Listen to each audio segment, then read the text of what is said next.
sometimes. I feel like if I was on, this is me putting my brain into a young man's brain, so forgive me if I'm wrong on this, but if I was in the Texas region, I'm going to get me a range, we still relatively some kind of like just plot of land where I can be at. Just train all the time if I need to train real quick.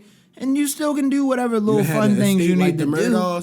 But I don't need to be in the mix. And I'm definitely not being on social media as a boxer, yo. And I'm never getting on social media. Nah, well, I can't say that. You gotta see me fist to fist. You gotta set a fight. I'm saying me personally. I have a team that run my social media.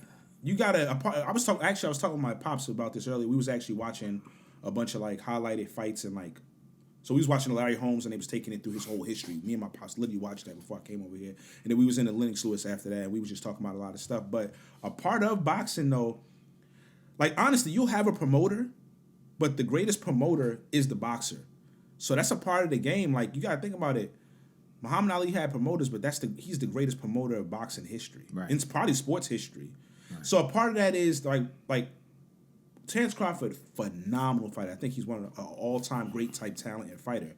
But a lot of his numbers wasn't there because he always say, my fist's going to do the talking. And it's like sometimes you kind of got to sell and you can see now he's kind of figuring it out. So you got to kind of get in the boxing, one of them sports where you got to get in the mix because they're not spending like the NBA spending every advertising dollar on you every 5 seconds. So you gotta play both sides. If you're not on social media, you're just not gonna make that bread like that. You gotta do some of the stuff is goofy though. I don't want to get into something.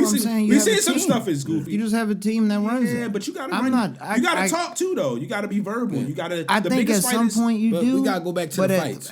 We gotta stay in on the fights. We gotta stay in on. I felt like that was a good combo. Oh no, it was a good combo. Yeah, like honestly, Floyd. That's how he started. He became Money Mayweather. You gotta play that game. Like it's a weird game. Like.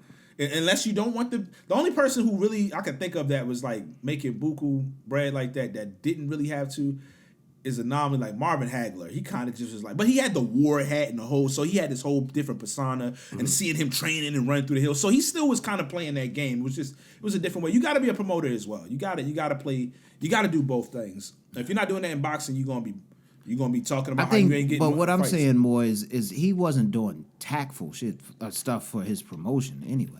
Who? Jermall.